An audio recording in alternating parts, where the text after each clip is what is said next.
वंदो गुरुपदकंज कृपा सिंधुरूप हरि महामोहतम पुंज जासु वचन रविकर निकल गुरु बिनु ज्ञान न उपजे गुरु बिनु मिले न भेव गुरु बिनु संशय न मिटे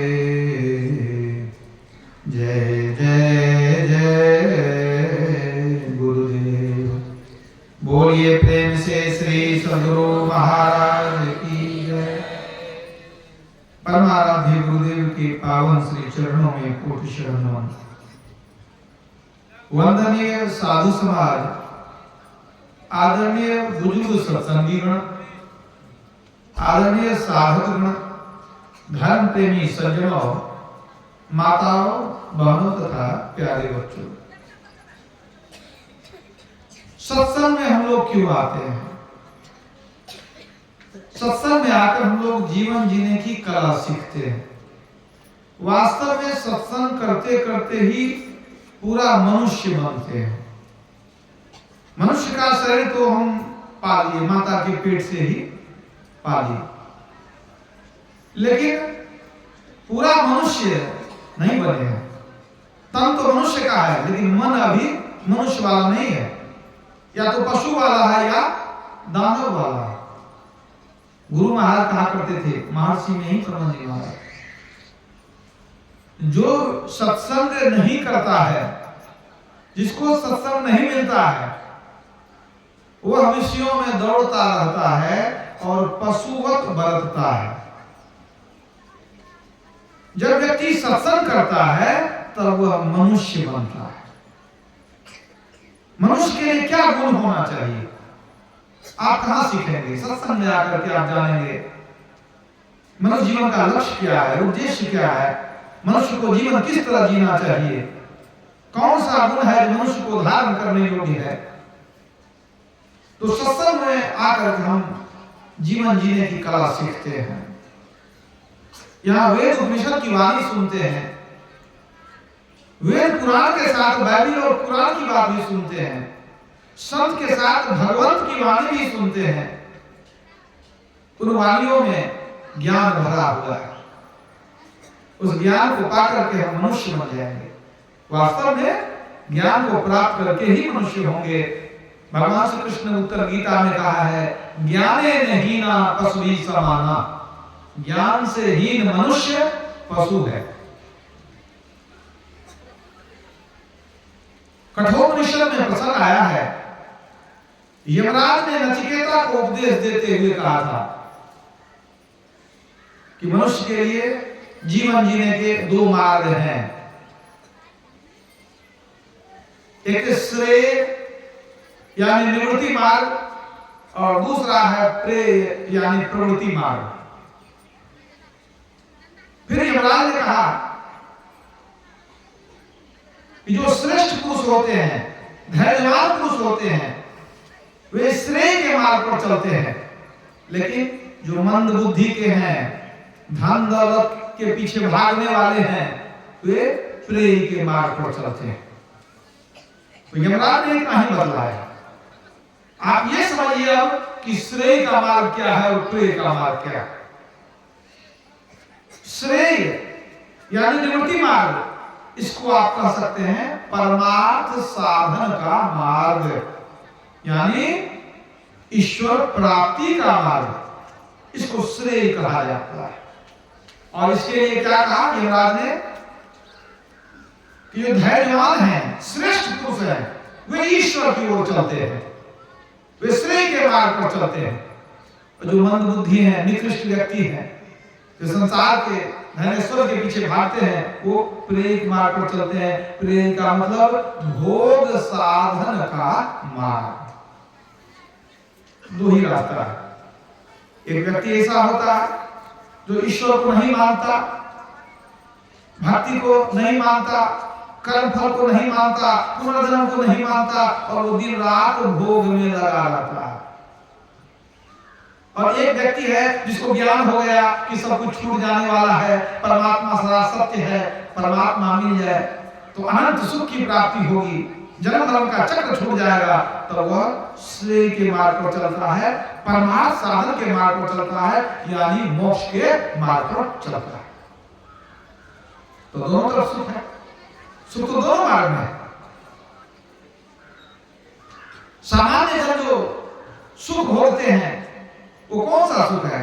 वो है इंद्रिय गम्य सुख, इंद्रिय सुख, विषय सुख। हमारी 5 ज्ञानेंद्रियां हैं, आंख, कान, नाक, जिह्वा और त्वचा। इनसे हम 5 विषयों को ग्रहण करते हैं, रूप, रस, गंध, स्पर्श और शब्द। इसी में आनंद की अनुभूति करते हैं। अगर आपको किसी तरह का आनंद मिला हुआ है तो आप विचार कीजिएगा, यही 5 आनंद होगा। या तो आप रूप देख करके आंख से रूप ग्रहण किए होंगे, उसके आनंद में होंगे, या कान से कुछ शब्द सुने होंगे, उसके आनंद में होंगे, या नाक से कुछ सुगंध मिली होगी आपको, उसका आनंद होगा, या छूने का, स्पर्श का आनंद होगा, या फिर स्वाद का आनंद होगा। यही 5 विषय के सुख को हम लोग जानते हैं। एक दूसरा सुख है जो श्रेय मार्ग पर चलते हैं, जो ईश्वर की तरफ चलते हैं, उनको दूसरा सुख मिलता है, उसको कहते हैं ब्रह्म सुख, उसी को कहते हैं मोक्ष सुख, उसी को आत्म सुख भी कहा गया। तो सामान्य व्यक्ति को, सामान्य लोगों को सिर्फ विषय सुख का पता रहता है, ब्रह्म सुख के बारे में वो नहीं जानता। लेकिन संत लोग कहते हैं यह जो सुख है यह झूठा सुख है, इससे तृप्ति नहीं होती, इससे संतुष्टि नहीं होती, इससे परलोक बिगड़ जाता है। लोग पाप कैसे करते हैं? अगर आपकी 5 ज्ञानेंद्रियां बहकने लगे, 5 कर्मेंद्रियां बहकने लगे, तब पाप करते हैं। तो इंद्रियों के बहकने से पाप होता है, और इंद्रियों को अगर हम वश में करते हैं तब क्या होता है? तब आप मोक्ष के मार्ग पर चलते हैं, पुण्य के मार्ग पर चलते हैं, धर्मात्मा कहलाते हैं। तो संत कबीर साहब कहते हैं झूठे सुख को सुख कहे, मानत है मन मोद, जगत चले ना काल का, कुछ मुंह में कुछ गोद। संसार काल का भोजन है, कुछ चला गया, कुछ जाने वाला है, कुछ बाद में जाएगा, जाना सबको है। संसार के झूठे सुख में पड़े रहेंगे, इसी तरह जन्म मरण के चक्र में घूमते रह जाएंगे। ये जो विषय सुख है ये आवागमन में ले जाता है, और जो ब्रह्म सुख है वो मोक्ष में ले जाता है। तो यमराज ने जो उपदेश दिया उसका क्या मतलब हुआ? इस संसार में अनगिनत लोग हैं, लेकिन जो श्रेष्ठ हैं, जो धैर्यवान हैं, वो ईश्वर की ओर चलते हैं। लेकिन जो मंद बुद्धि के हैं, जिनका मन अधोगति में जा रहा है, वो भोग की तरफ चलते हैं। ठीक यही ज्ञान भगवान श्री राम देना चाहते थे अपने प्रजाओं को। सबको बुलाए, उपदेश दिए। आप लोग अभी पाठ में सुन चुके हैं। एक बार रघुनाथ बुलाए, अवरुद्धपुरवासी सब आए। सबको बुला करके ज्ञान दे रहे हैं, भगवान ज्ञान दे रहे हैं। अब लाभ क्या है कि जो व्यक्ति संत को नहीं मानते हैं वो भी सत्संग के ज्ञान को सुनेंगे कि भगवान का उपदेश है, तो संत को नहीं मानेंगे तो भगवान को तो मानेंगे। जो सत्संगी नहीं है, कुछ लोग कहते हैं हम सत्संगी हैं कि सुनने जाए। अरे आप सत्संगी नहीं हैं तो भगवान को तो मानते हैं। तो यहाँ तो भगवान कृष्ण की बात, भगवान राम का उपदेश, भगवान शिव का उपदेश सुनाया जाता है। आपको तो घर में छुट्टी नहीं है कि रामायण पढ़ेंगे, आप गीता पढ़ेंगे, तो आपके धर्म की बात यहाँ सुनाई जाती है। इसमें सत्संगी होना नहीं होना क्या मतलब रखता? इस सब के लिए है, जो सनातन धर्मी है उन सब के लिए है। अरे जो दूसरे धर्म के लोग हैं वे भी यहाँ आकर के ज्ञान सीख सकते हैं। यहाँ कोई भेदभाव नहीं है। संत मत में सभी संतों का समान रूप से आदर होता है। तो भगवान श्री राम प्रजाजनों को बुलाकर उपदेश देते हैं। तो उन्होंने ये जो जमराज ने ज्ञान दिया ये भी बताया उन्होंने, लेकिन इसके पहले और कुछ बताया। उन्होंने सबसे पहले क्या कहा? बड़े भाग मानुष तनु पावा, सुर दुर्लभ दुर्लभ सब ग्रंथ ही गावा। ये जो मनुष्य शरीर है ये बड़ा दुर्लभ है, सुर दुर्लभ, देवताओं के लिए भी दुर्लभ है। देवता भी लालायित रहते हैं कि हमको मनुष्य शरीर मिले, यह बड़े भाग्य से मिलता है। ये कब मिलता है? 84 लाख योनियों में भटकते रहते हैं। जब कभी प्रभु दया करते हैं तब मनुष्य का शरीर देते हैं। कबहु करि करुणा नर देहि, अदेत ईस बिनु हेतु स्नेही। तो कारण ही स्नेह करने वाले परमात्मा कभी दया करके मनुष्य का शरीर देते हैं, लेकिन बाकी समय में हम लोग पशु पक्षी कीट पतंग आदि के शरीरों में घूमते रहते हैं। करोड़ों जन्मों से घूमते हुए आए हैं, तब आज मनुष्य शरीर में आए हैं। भगवान राम ने क्या कहा? 84 लाख योनियों में यह अविनाशी जीव घूमता है। जीव जो है अंदर में वो अविनाशी है, वो मरने वाला नहीं है, लेकिन शरीर मर जाता है। 84 लाख योनियों में घूमते अंत में मनुष्य शरीर प्राप्त होता है। सरजू भाई ने कहा 84 भूति घड़ी बहुत सही जमवार, अभ्रमत फिरे तिहु लोक में तो उन मानी हार। हम लोग कितनी बार 84 लाख योनि में घूमे हैं, कितनी बार जम का डंडा खाए हैं, कितनी बार नरक के आग में जलाए गए हैं, कितनी बार स्वर्ग भी गए हैं, गिनती नहीं है, ठिकाना नहीं है। बहुत भटके हैं, तब भटकते आज मनुष्य शरीर में आए हैं। भगवान श्री कृष्ण ने भी इस बात की पुष्टि की है। वासंसी जीर्णानि यथा विहाय नवानि गृह्णाति नरोपराणि, तथा शरीराणि विहाय जीर्णान्यानि संयाति नवानि देहि। गीता के दूसरे अध्याय में भगवान श्री कृष्ण कहते हैं, हे अर्जुन, जैसे हमारा शरीर पुराना कपड़ा उतार कर फेंक देता है, नया कपड़ा पहनता रहता है, उसी तरह ये आत्मा पुराने शरीर को उतार कर फेंक देती है और नया कपड़ा नया शरीर धारण करती रहती है। आज तक इतनी उम्र में आप लोग कितना कपड़ा पहने किसी को याद है? गिनती है किसी के पास? नहीं। उसी तरह आपके अंदर में जो जीव है आज तक कितना शरीर को पहना है, फेंका है, उसकी गिनती नहीं। मतलब अनगिनत जन्मों से, जब से सृष्टि हुई है तब से विभिन्न शरीरों में हम लोग भटक रहे हैं। अब भटकते कभी मनुष्य का शरीर मिलता है। तो भगवान राम क्या कहते हैं? बड़े भाग्य से यह दुर्लभ शरीर मिलता है। यही बात गुरु नानक देव जी महाराज कहते हैं, कहा जानी कछु पुण्य प्रगटो, तेरो मानुखा अवतार, नहीं ऐसो जन्म बारंबार। कोई पुण्य प्रकट हुआ है कि आज मनुष्य शरीर मिल गया है, ऐसा शरीर बार बार मिलने वाला नहीं है। संत कबीर साहब इसी बात को अपने शब्दों में कहते हैं, बार बार नर देह नहीं, सुन ले वीर रे, चेत सके तो चेत, कहे कबीर रे, बार बार यह शरीर मिलने वाला नहीं है। और हमारे गुरु महाराज ने क्या कहा? क्षण क्षण पल पल समय सिरावे, नर तन दुर्लभ फिर नहीं पावे। सभी ग्रंथों में इस आशय की बातें आपको मिल जाएंगी। ये मनुष्य शरीर बड़ा दुर्लभ है, सबसे ऊंचा शरीर है, सबसे श्रेष्ठ शरीर है। परमात्मा ने जितने शरीरों की रचना की, सबसे उत्तम श्रेष्ठ शरीर ये मनुष्य शरीर है। भागवत में कहा गया, दुर्लभो मानुषो देहो देहिनानि क्षणभंगुर। ये मनुष्य शरीर बड़ा दुर्लभ है, लेकिन क्षणभंगुर है, कब नष्ट हो जाएगा ठिकाना नहीं। ये उत्तम शरीर आपको मिला, हमको मिला, जितने मनुष्य हैं सबको मिल गया, ठीक है। क्यों मिला? कुछ तो उद्देश्य होगा, किस कारण से मिला उसको जानना जरूरी है। अगर आपने जाना नहीं तो क्या होगा? अज्ञान की अवस्था में ही एक दिन शरीर छूट जाएगा। मान लीजिए आपको पता नहीं चला ये शरीर क्यों मिला है, तो आपको पता नहीं चला तो शरीर क्या रखा रहेगा? एक दिन तो शरीर बर्बाद हो जाएगा, एक दिन ये जीव निकल जाएगा। सब दिन तो रहना है नहीं, धन यौवन मिट जाएंगे जैसे उड़द कपूर, ये शरीर धीरे धीरे समाप्त हो जाएगा एक दिन। तो जिस काम के लिए आपको शरीर मिला वो काम पूरा हुआ नहीं। क्यों नहीं हुआ पूरा? पता ही नहीं चला किस लिए मिला है।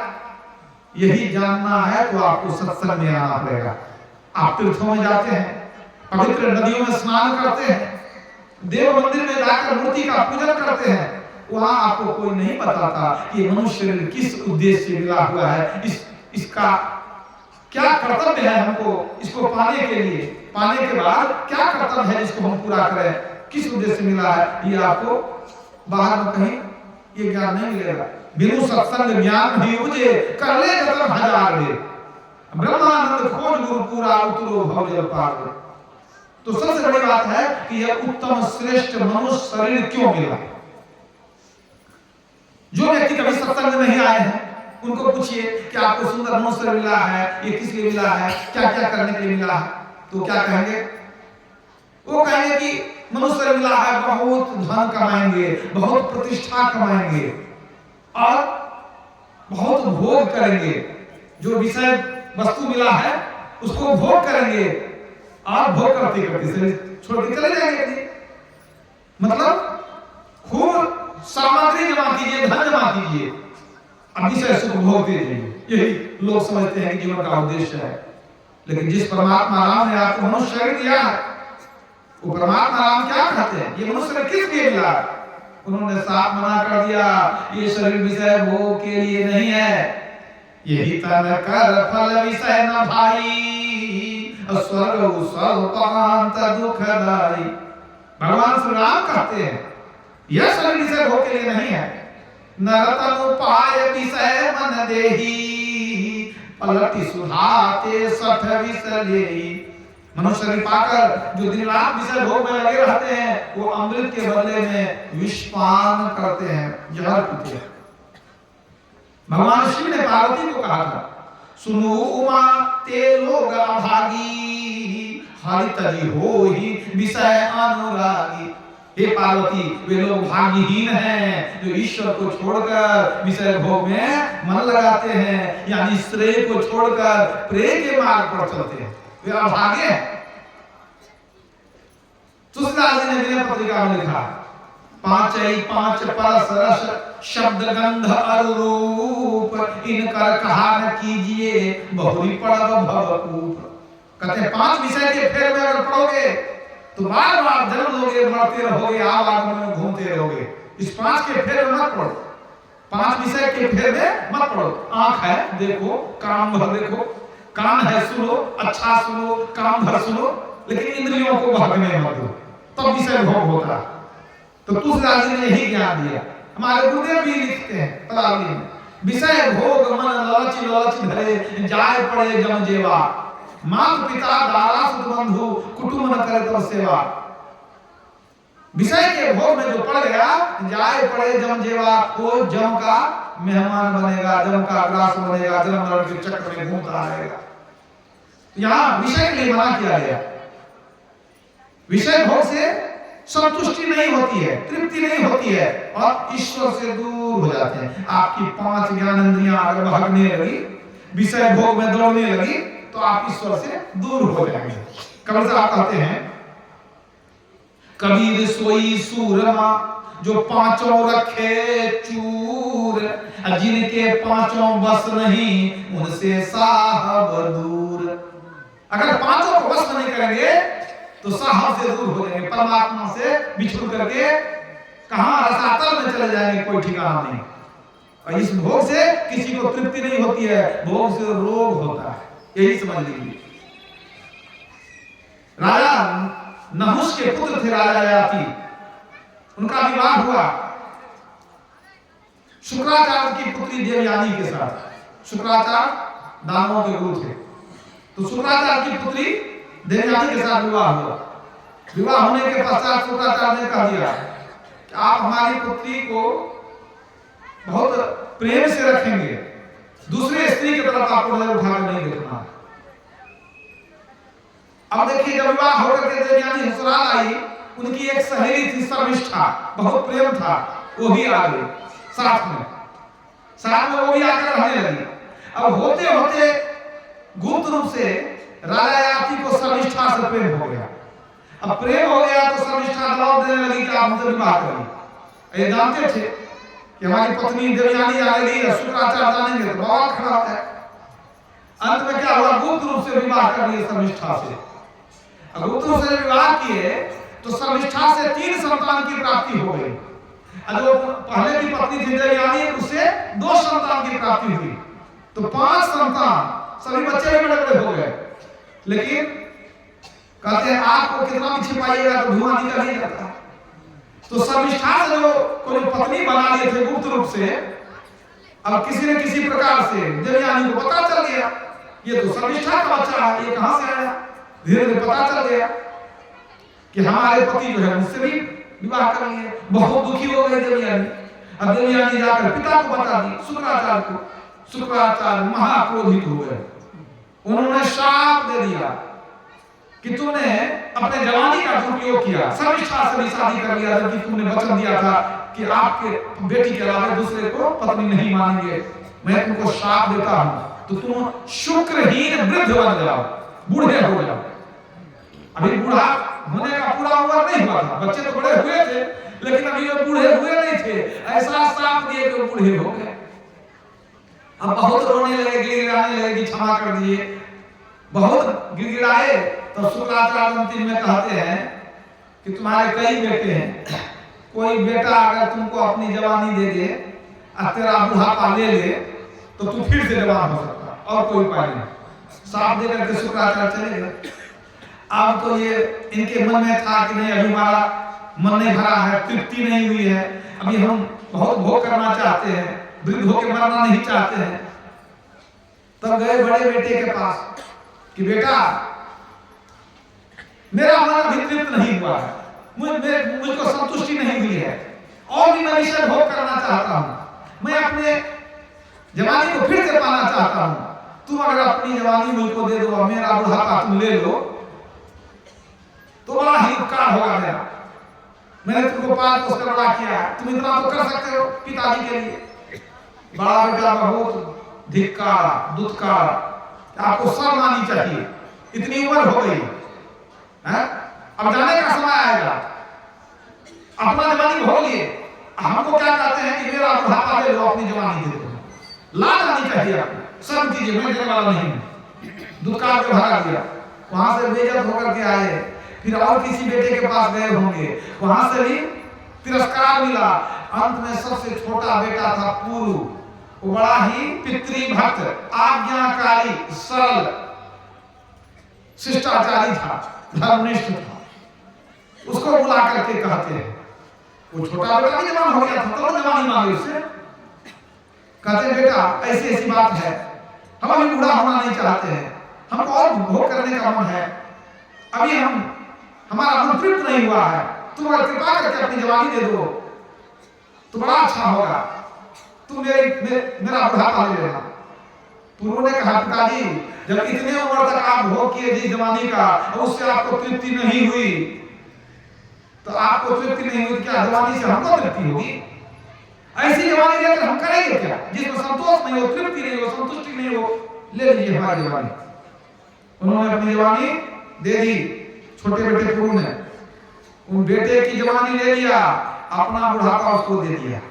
घर में फिर एक बुढ़ा रह गया, अंतर यही हो गया कि बेटा ही बुढ़ा हो गया, बाप जवान हो गया, अंतर इतना ही हुआ। और बेटे की जवानी लेने के बाद 1000 वर्ष तक उसने विषय भोग किया, 1000 वर्ष तक विषय भोग किया, लेकिन तृप्ति बिल्कुल हुई नहीं, संतुष्टि हुई नहीं। तब बेटे को बुला करके कहते हैं पुरु को, बेटा तू अपनी जवानी ले ले, अब हम ऊब गए हैं, इस भोग को करते करते ऊब चुके हैं, शरीर तो फिर दर्द हो गया, लेकिन मन अभी तक भरा नहीं है, तू अपनी जवानी ले ले। अब मैं वानप्रस्थ आश्रम में जंगल चला जाऊंगा, वहीं तपस्या करूंगा। मैंने सब कुछ त्याग देने का जो है प्रण ले लिया। तब बेटे को जवानी दे दिए, बुढ़ापा लेकर के चले गए जंगल तपस्या करने के लिए। मतलब क्या हुआ, इतने दिनों तक विषय भोग करने के बाद भी तृप्ति नहीं हुई। राजा भर्तृहरि ने वैराग्य शतक में लिखा है, भोगं न भोक्ता वैदेव भोक्ता, तृष्णा न जीर्णा वैदेव जीर्णा। क्या लिखते हैं राजा भर्तृहरि? भोगं न भोक्ता वैदेव भोक्ता, मैंने भोग को नहीं भोगा, भोग ने ही मुझको भोग लिया। शरीर जर्जर हो गया, बुढ़ा हो गया, मैंने विषय को नहीं भोगा, विषय ने ही मुझको भोग लिया। तृष्णा न जीर्णा मैं वैमेघ जीर्णा, हमारी इच्छा खत्म नहीं हुई, हम ही खत्म हो गए, हम ही खत्म हो गए, हमारी इच्छा समाप्त नहीं हुई। मुझे न काम अग्नि तुलसी कहूँ, विषय भोग बहु गीते।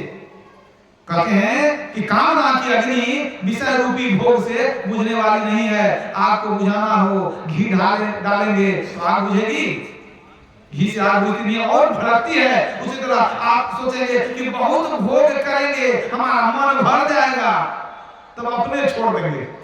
विषय भोग करने से किसी का मन भरता नहीं है, याद रखिएगा। अगर ऐसा होता तो बहुत बड़ा शराबी शराब पीते पीते अंत में कहता अब मन भर गया और शराब नहीं पिएंगे, आज से छोड़ देते हैं। एक बहुत छोटी सी सत्य घटना है। एक पक्का शराबी था, बरसों का शराबी। वो समझिए आधा दिन तक तो रात में और सुबह तक तो पी करके एकदम पलटा रहता था, कहीं घंटा रहता था, पक्का शराबी। सुबह सुबह जाता था एक बार नाश्ते की दुकान पर चाय वगैरह पीने के लिए, तो एक दिन अखबार उसको मिला। अखबार रोज पढ़ता था, वहां बैठ करके चाय पीता था, रोज अखबार पढ़ता था, दोपहर के बाद जाकर दारू पीता था। अखबार पढ़ने लगा। अखबार के पिछले पन्ने में, एक पन्ने में शराब की पूरी बुराई लिखी हुई थी कि शराब पीने से क्या क्या होता है, मस्तिष्क पर असर होता है, किडनी पर असर होता है, लिवर पर असर होता है, हार्ट प्रॉब्लम होता है, सारा उसमें विवरण लिखा हुआ था। बड़ा गौर से पढ़ रहा था, एक एक पंक्ति पढ़ने लगा। लोग सब सोचता था आज ही पढ़ रहा है, इसका मतलब इसको ज्ञान हो जाएगा। जब इतना गहराई से पढ़ रहा है एक एक लाइन, इसको ज्ञान हो जाएगा। ये पूरे पृष्ठ को अच्छी तरह पढ़ लिया। अब पढ़ करके अखबार को मोड़ करके रख दिया और क्या कहता है, आज से मैं छोड़ दिया, आज से मैं छोड़ दिया। अब जैसे कहा आज से छोड़ दिया तो कुछ लोग बड़ा आश्चर्य हुआ कि वर्षों का शराबी पढ़ करके छोड़ दिया, आश्चर्य की बात है। दो चार आदमी आ गए दौड़ के नजदीक, कहा क्या छोड़ दिया, आज से शराब छोड़ दिया। कहा नहीं नहीं शराब नहीं, अखबार पढ़ना छोड़ दिया। छोड़ तो दिया लेकिन अखबार पढ़ना छोड़ दिया। भाई वो जिसकी पूजा करता है दिन रात पी करके मस्त रहता है, उसकी निंदा लिखी हुई है, तो अखबारें पढ़ना छोड़ दिया। लेकिन शराब नहीं छोड़ा, इतना पढ़ा लेकिन छोड़ा नहीं। सिगरेट के डब्बे पर लिखा रहता है, cigarette smoking is injurious to health, और सिगरेट कम पीते हैं। अरे अनपढ़ आदमी बेचारा भी नहीं पीता, उसको सिगरेट कहाँ मिलेगा, ठीक है। अब पढ़े लिखे बाबू लोग सिगरेट पीते हैं, उसमें लिखा हुआ है, ठीक है, और पढ़ भी लेते हैं और तब कस भी खींचते हैं। इसको क्या कहेंगे आप, अज्ञान कहेंगे कि ज्ञानी कहेंगे, समझ लीजिए। पढ़े लिखे बेवकूफ ऐसे ही लोगों को कहते हैं।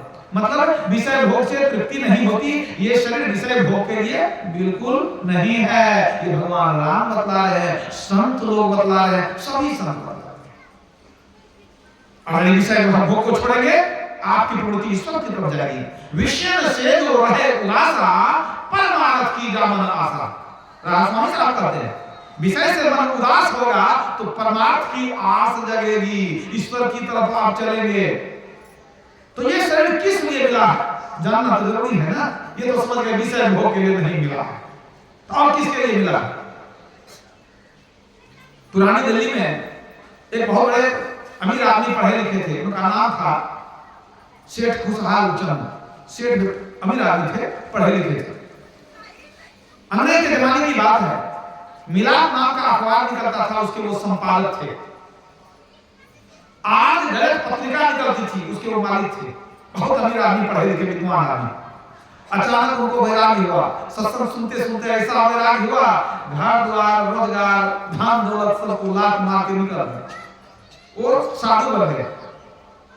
सन्यासी का वेश लिए 1949 ईस्वी में, आजादी के 2 साल बाद 1949 में सन्यासी बन गए, नाम बदल गया। कभी कभी जो सन्यासी बनते हैं ना तो नाम भी बदल जाता है, तो नाम हो गया आनंद स्वामी। आप पुस्तक में पढ़ सकते हैं, नेट पर सर्च कर सकते हैं आनंद स्वामी कौन थे, पता चल जाएगा, सच्ची घटना बताता। तो आनंद स्वामी जब साधु बन गए तो एकांत जाके आश्रम कहीं दूर में बना लिया अपना, रण में कुटिया में। सब लोग उनको जानते नहीं थे, वो वेशभूषा अलग था, ये साधु बन गए दाढ़ी बढ़ा करके, तो उनको कौन जाने। अब उनके कुटिया में कुछ लोग आते जाते रहते थे। एक दिन एक व्यक्ति जो पढ़ा लिखा था कोई काम उसको उस दिन नहीं था, दुकानदारी वगैरह बंद थी, वो चले गया घूमते घूमते महात्मा जी कुटिया, पहली बार गया। तो पहली बार जो गया, महात्मा जी ने पूछा भैया क्या नाम है, कहाँ घर, बता दिया। पहली बार भेंट हुई थी। तो महात्मा जी और उनमें कुछ वार्तालाप होने लगी, उसको आप ध्यान से सुनिए, समझिए, उससे कुछ निष्कर्ष निकलेगा।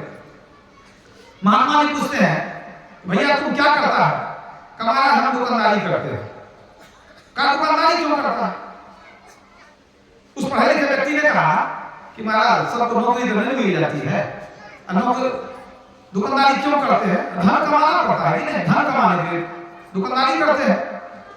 तो पहला प्रश्न क्या था, दुकानदारी क्यों करते हो? तो कहा धन कमाने के लिए दुकानदारी करते हैं।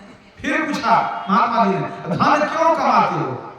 उस व्यक्ति ने कहा कि महाराज धन नहीं कमाएंगे तो खाएंगे क्या, भोजन मिलेगा, तो भोजन पाने के लिए धन कमाते हैं। फिर महात्मा जी पूछते हैं भोजन क्यों करते हो? अब उनको लगा कि महात्मा पागल है, भोजन क्यों करते हो, ये क्या खाते नहीं होंगे, पहली बार आए हैं हम आश्रम, हमको क्या मालूम महात्मा लोग ऐसा पागल होता। फिर मन में आया कि हम पढ़े लिखे हैं, पूछा जवाब तो जरूर देंगे। कमाला पूछते भोजन क्यों करते हो? अब भोजन नहीं करके जिंदा रहेंगे, जीने के लिए भोजन करते हैं, जीने के लिए भोजन करते हैं। अब फिर से सुन लीजिए, पहली बात उन्होंने पूछी थी तो क्या करते हो?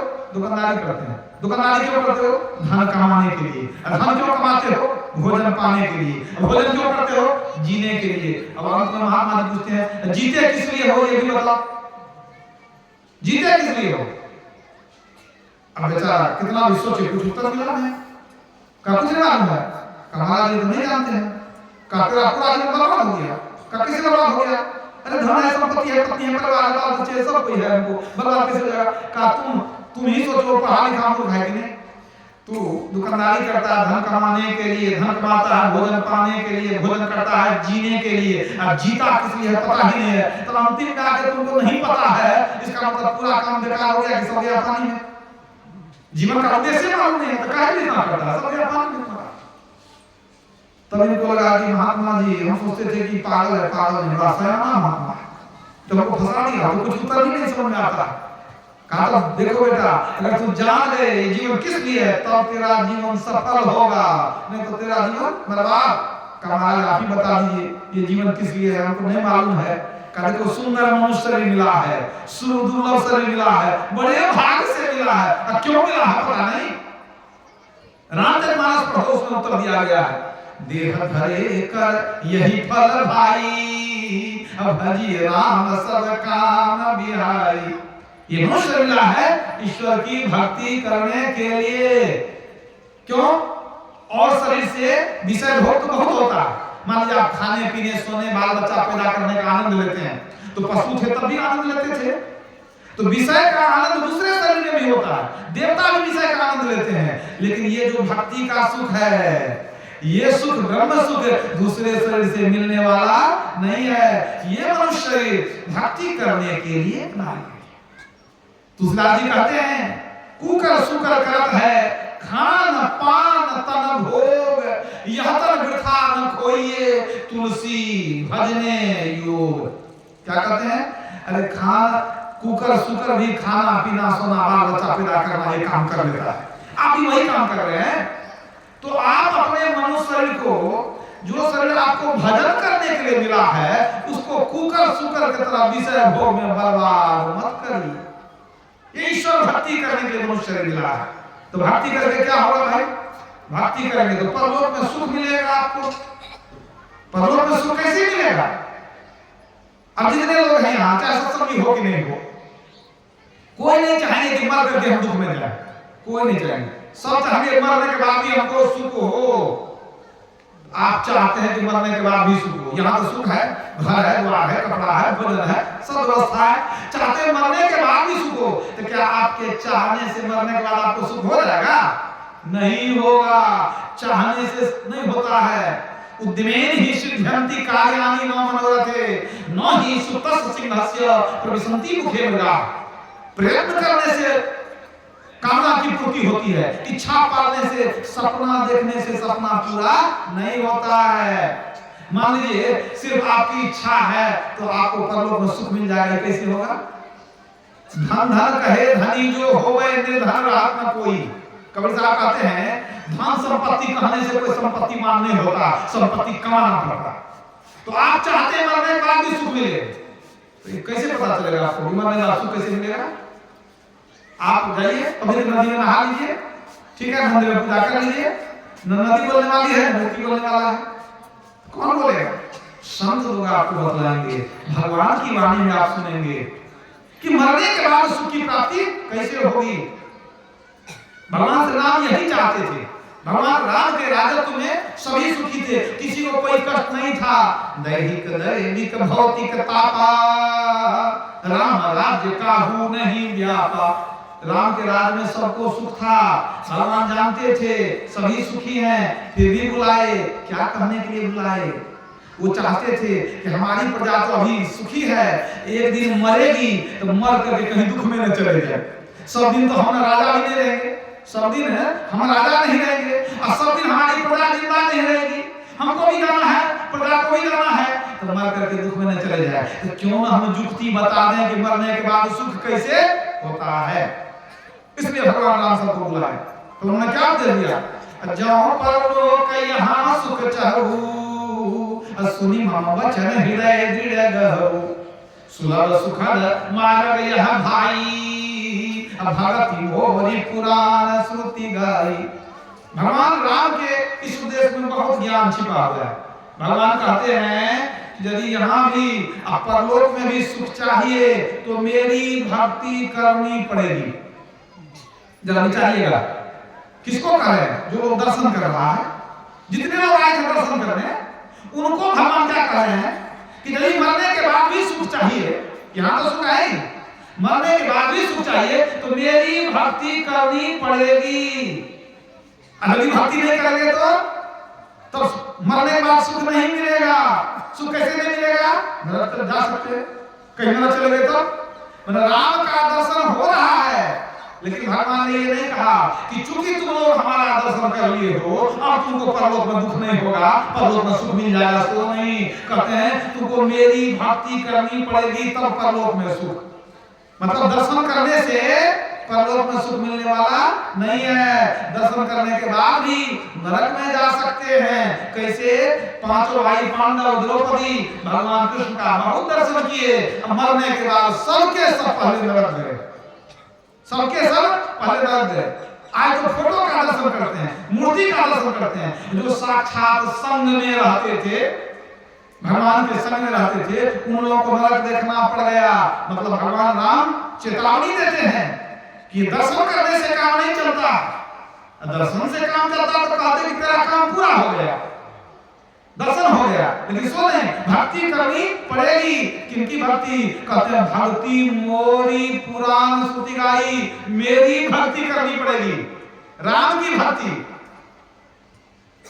एक बार ब्रह्मा जी, भगवान शिव, सुखदेव मुनि, नारद मुनि, सनकादिक ऋषि सब मिलकर विचार किए कि हमारे सनातन धर्म में 33 कोटि देवता, किसकी भक्ति करें, किसको छोड़ दें? कौन कर सकेगा? मान लीजिए 33 कोटि में आप 1 कोटि का भक्ति कर लीजिएगा तो 32 कोटि तो रह जाएगा। और लोग कहीं घुसा गया तो क्या होगा कि हम लोग को छोड़ दिया है, तो गए कहां से? ताकि भक्ति करें तो किनकी करें? मीटिंग किया गया। मीटिंग में क्या निर्णय निकला? कागभूषुंडी जी ने सुनाया गरुड़ जी को, शिव आज सुख सनकादिक नारद अजय मुनि ब्रह्म विचार विशारद सब कर्मत खलनायक एहा करी राम पद पंकज नेहा। क्या विचार हुआ? सबका यही विचार हुआ कि एक राम की ही भक्ति करनी चाहिए। उसमें कौन सब थे? शिव आज सुख सनकादिक नारद। पहला नाम भगवान शिव का है, वो तो महादेव है ना, देवताओं में सबसे बड़े महादेव। और वो जो मीटिंग में थे, बैठक में थे, सब ने निर्णय लिया कि एक राम की ही भक्ति हो। लेकिन उस मीटिंग को कौन मानता है? कोई नहीं मानता है। अगर मानता होता तो सब राम की ही भक्ति करते, फिर शिव जी के पीछे क्यों भागते हैं आप? बात तो ये भी है, भगवान शिव वहां थे तो उनको कहना चाहिए कि आप 7 दिन नहीं 6 दिन दे दीजिए राम को, सोमवारी हमको दे दीजिए। हमारे मंदिर में पूजा होना चाहिए, तो बोले नहीं। यहाँ तो खुद बैठे हैं और कहते नहीं एक राम की ही भक्ति होनी चाहिए। मतलब भगवान राम भी खुल के कह दिए भक्ति बोरी मेरी भक्ति करो, मतलब राम की भक्ति होनी चाहिए। अब ये राम कौन है इसको समझिए। राम के दो रूप हैं, एक परमात्मा राम और दूसरा दशरथ नंदन राजा राम। दोनों राम है, दोनों राम है। अगर आप सगुण राम की भक्ति कर लिए, राजा राम की भक्ति कर लिए, अब परमात्मा राम को छोड़ दिए, तो आप समझिए कि बिल्कुल आपकी भक्ति अधूरी रह गई बिल्कुल। तो राम के असली स्वरूप को तुलसीदास जी ने कह दिया। राम कौन है? राम वास्तव में परमात्मा है। वो कभी कभी शरीर में आते हैं, तो कभी कभी शरीर में आते हैं, आप शरीर को ही जानते हैं, परमात्मा को जानते नहीं। भगवान कृष्ण ने कहा कि युग युग में मैं अवतार लेता हूं, परमात्मा ही शरीर धारण करके आते हैं, जिसके लिए तुलसीदास ने लिखा है राम ब्रह्म परमार्थ रूपा अविगत अलख अनादि अनूपा।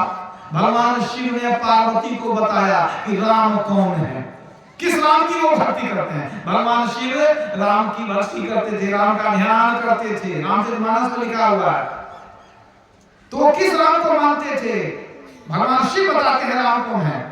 राम ब्रह्म है व्यापक जग जाना परमानंद परेश पुराना। राम ब्रह्म है, कण कण में व्यापक है, जिसके लिए गुरु महाराज ने कहा सब में व्यापक सबते न्यारा सब घटे कहीं राम। उस परमात्मा राम की भक्ति करनी है, तब क्या होगा? परलोक में सुख मिलेगा। परलोक माने शरीर छोड़ने के बाद सुख मिलेगा, उसकी व्यवस्था आपको भी करनी होगी। मरने के बाद कोई व्यवस्था नहीं, उसके बाद तो सिर्फ निर्णय होगा कि आपको कहां भेजना है, स्वर्ग में कि नरक में कि मोक्ष में कहां भेजना है। आप याद रखिए कि मरने के बाद सुख अगर चाहते हैं तो ये ज्ञान जानना सुनना बहुत जरूरी है। कालभूषण जी ने कहा नरतन सम नहीं कौनु देही अजीव चराचर जाचत जेहि। नरक स्वर्ग अपवर्ग निसेनी अज्ञान विराग भगति सुख देनी। कालभूषण जी बताते हैं, वो भी संत कोटि के भक्त थे। क्या कहते हैं? ये मनुष्य शरीर की विशेषता है कि मनुष्य शरीर में 3 सीढ़ियां लगी हुई है। आप जिधर चाहे जा सकते हैं, दूसरे शरीर में 3 सीढ़ी नहीं है। वो कौन कौन सीढ़ी है? एक सीढ़ी नरक में ले जाती है, एक स्वर्ग में ले जाती है, और तीसरी सीढ़ी अपवर्ग यानी मोक्ष में ले जाती है। तो मरने के बाद आपकी 3 गति हो सकती है, या तो आप नरक जाएंगे, या स्वर्ग जाएंगे, या मोक्ष में जाएंगे। नरक तो कोई जाना नहीं चाहता, क्योंकि नरक में बहुत दुख है कि नहीं? तो छोड़ दीजिए नरक की सीढ़ी को, अब कहां जाना चाहिए विचार कर लीजिए। 2 सीढ़ी बच गई, एक स्वर्ग वाली सीढ़ी और दूसरी मुक्ति वाली सीढ़ी। अब दोनों में सुख है, स्वर्ग में भी सुख होता है और मोक्ष में भी सुख होता है। स्वर्ग सुख मोक्ष सुख।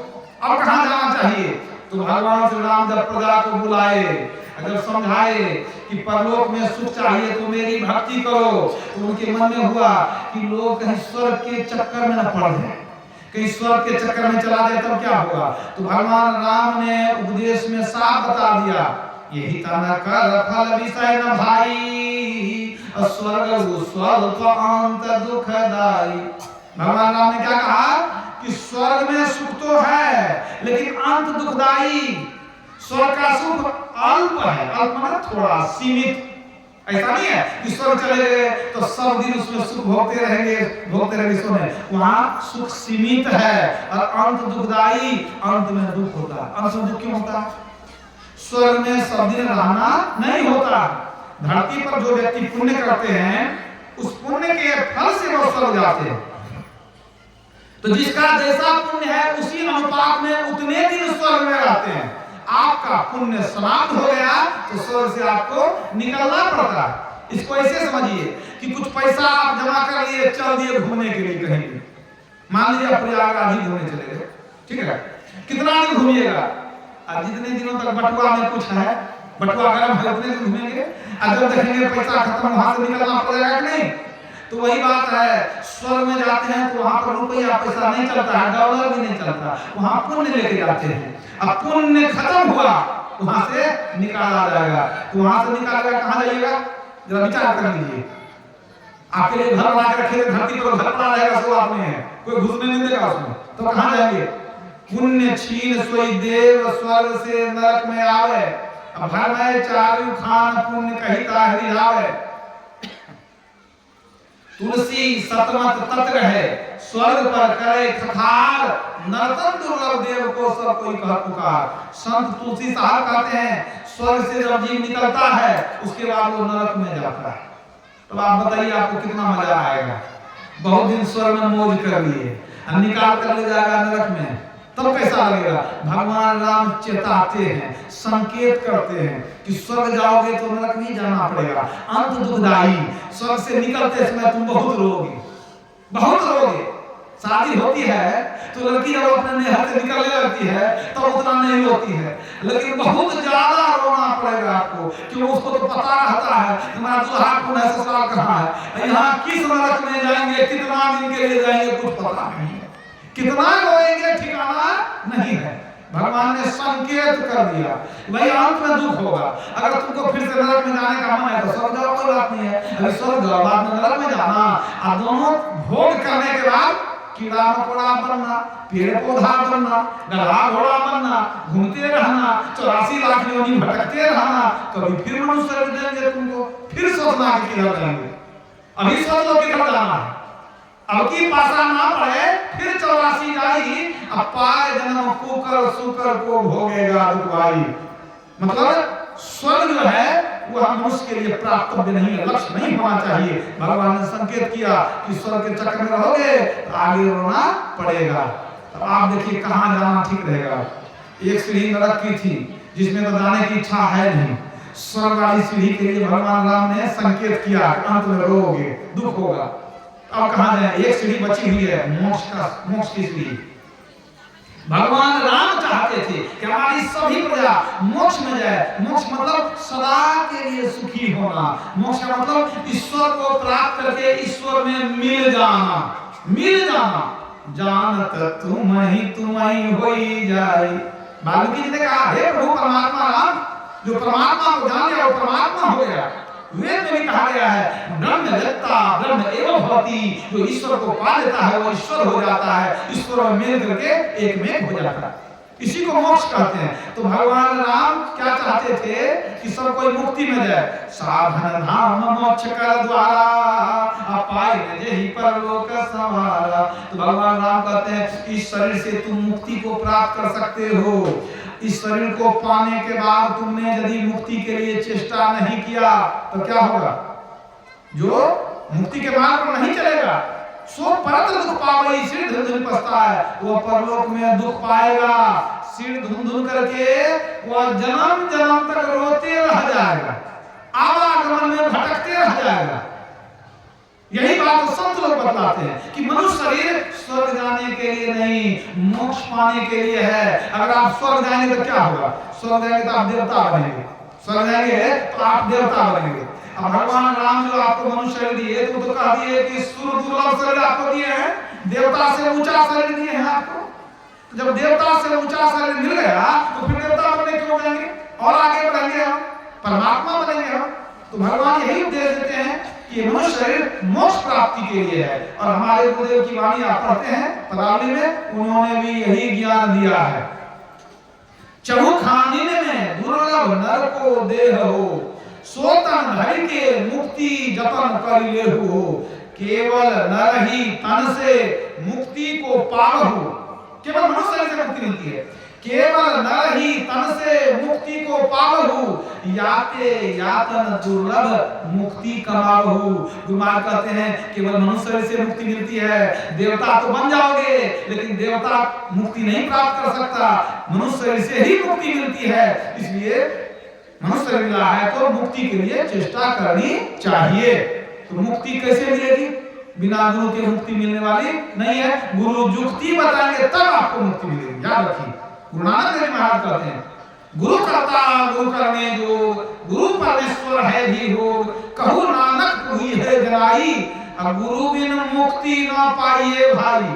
सभी संतों ने कहा कि बिना गुरु के भवसागर पार नहीं हो सकते। भवसागर पार होने का मतलब मोक्ष पाना, जन्म मरण से छूट जाना। कुछ लोग सोचते हैं पूजा पाठ करेंगे तो मुक्ति मिलेगी, याद रखिए जप और ध्यान छोड़ करके जो भी आप करते हैं उससे स्वर्ग की प्राप्ति होगी, मुक्ति की प्राप्ति होने वाली नहीं है। कबीर साहब की वाणी है, मुक्ति न होवे नाचे गावे, मुक्ति न होवे मृदंग बजावे, मुक्ति न होवे साखी पद बोले, मुक्ति न होवे तीर्थ डोले। तब मुक्ति कैसे होती है? अब कबीर साहब की दूसरी वाणी सुनाता हूं। कबीर साहब क्या कहते हैं? कहते हैं, देव पूजते हिंदू मर गए, तुरक मुए हर जाई, जटा बांधते जोगी मर गए, इनमें किन्हू न पाई। क्या नहीं पाई? मुक्ति नहीं पाई। क्या मतलब होगा? कबीर साहब कहते हैं कि देवता को पूजते पूजते हिंदू लोग मर गए, उनको मुक्ति नहीं मिली। मुसलमान लोग हज कर करके मर गए, उनको मुक्ति नहीं मिली। और आगे क्या कहते हैं? जटा बांधते जोगी मर गए, और जोगी लोग जटा बनाने में रह गए, उनको मुक्ति नहीं मिली। तब किनको मुक्ति मिलती है? कुछ तो उपाय होगा। तो कबीर साहब उपाय बताते हैं, कहते हैं देवता को पूजने वाले तो स्वर्ग चले गए, मुक्ति नहीं मिली, और इधर जो है मुसलमान लोग हज कर करके मर गए, उनको मुक्ति नहीं मिली। और जोगी लोग भेष बनाने में रह गए। आप तीर्थ में चले जाए, बड़े बड़े तीर्थों में कोई जटा वाला, कोई भस्म वाला, कोई माला वाला मिलेंगे आपको, रंग बिरंगे बाबा मिलेंगे, लेकिन अगर जुक्ति नहीं जानते हैं तो मुक्ति नहीं होने वाली है। तो क्या कहते हैं? जटा बांधते जोगी मर गए, इनमें क्यों न पाई। तब कैसे प्राप्ति होती है? तो कबीर साहब कहते हैं, जो नर जोग जुगति करी जाने, खोजे आप शरीरा, तिनके मुक्ति संशय नाही, कहत जलाह कबीरा।